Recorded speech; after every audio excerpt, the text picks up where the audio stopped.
Good to have you back again today as we take on this challenge of mastering the techniques in Bert Dodson's book, Keys to Drawing. Let's see if we can improve our drawing skills with this full book walkthrough series. And this is the fifth part of the series. If you haven't yet watched the previous videos, I'll pop a link down below in the comments section to the full playlist. So if you work through those videos in series, these things we talk about in this video should make more sense to you then.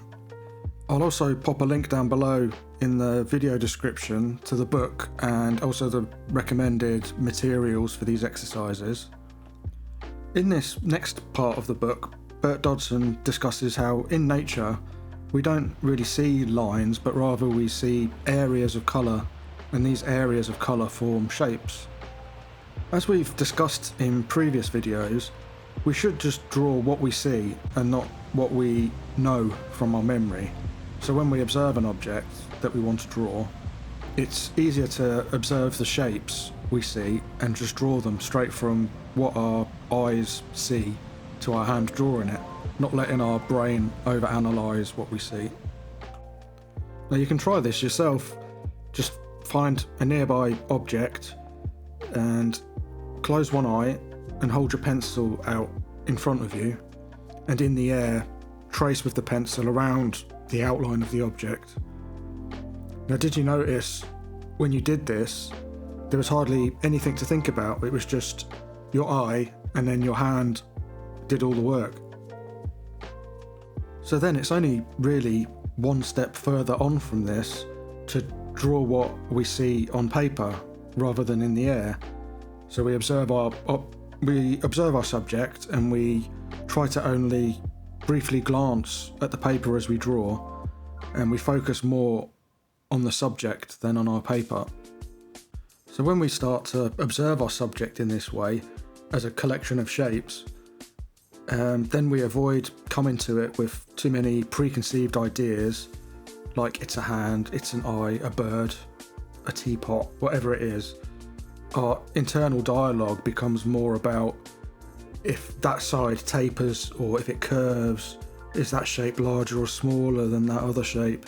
So we're not drawing things, but we're drawing shapes. So that's really the important thing to take away from this. Don't view our subject as a thing, like a hand or a foot, but rather observe the shapes and focus more on being observant and actually drawing the interplay of those shapes that we see. And then in this way we should be able to draw anything really. We're not experts or specialists in drawing just one thing, because we're thinking in terms of shapes and not in terms of objects or things. So Dodson suggests 4 rules or helpful hints to help us draw in the language of shapes. Number 1, draw the large shapes first. Number 2, also look for the shapes of highlights, shadows, reflections, patterns and textures. Number 3, we tie the shapes together. And number 4, draw the trapped shapes when you see them. Okay, so let's do a quick run through of those 4 rules or tips that Dodson suggests, and then we can go on to our exercise. So for the first rule, we look at our subject so that we can identify what the largest shape is that we can see. It may be the overall outline or the silhouette of the subject. Perhaps it's just a couple of objects that form one larger shape. We don't need to draw it perfectly, it just gives us a general shape, and then we can build, restate, refine from there. Squinting our eyes slightly can help to identify the larger shapes, because this kind of reduces the detail we can see and we can make out the general shapes much easier. Then rule 2, we just need to add in all the highlights, shadows, reflections, and Dodson refers to these as enrichment shapes.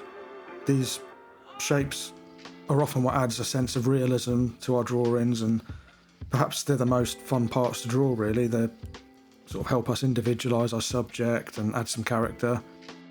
And as we progress our drawings, we leave some edges hard, some we'll soften, maybe with a razor a bit. We just sort of keep building, refining, but having those initial big, large shapes drawn in accurately in the beginning really helps us to build up our enrichment shapes afterwards. Then rule 3, when we have two shapes that are of the same or similar value, we can join them together as one shape. And we tend to do this on the dark shapes, but we can also do it with white or mid-tones. And this helps the drawing look more cohesive and bring it all together. We may want to only do this in one or two places, or perhaps we want to make the effect more dramatic and we merge like the whole background with the subject's clothing, for example.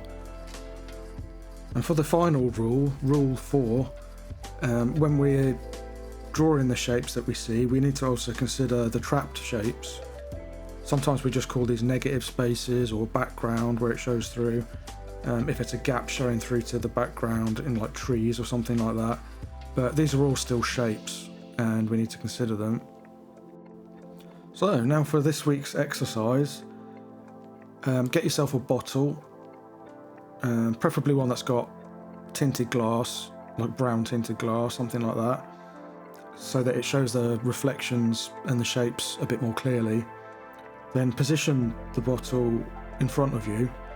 Turn it at a slight angle so that the label's partially hidden, just to make it look a bit more interesting. I mean, mine has a label that goes all the way around, so I can't really do that, but just try and make it look a bit more interesting at an angle. And then we start by drawing like the overall outline, go around the overall outline of the bottle shape, and then we move on to the secondary shapes. So go in and sort of do where the draw in where the label is and like the bottle cap, and just sort of gradually adding those details in.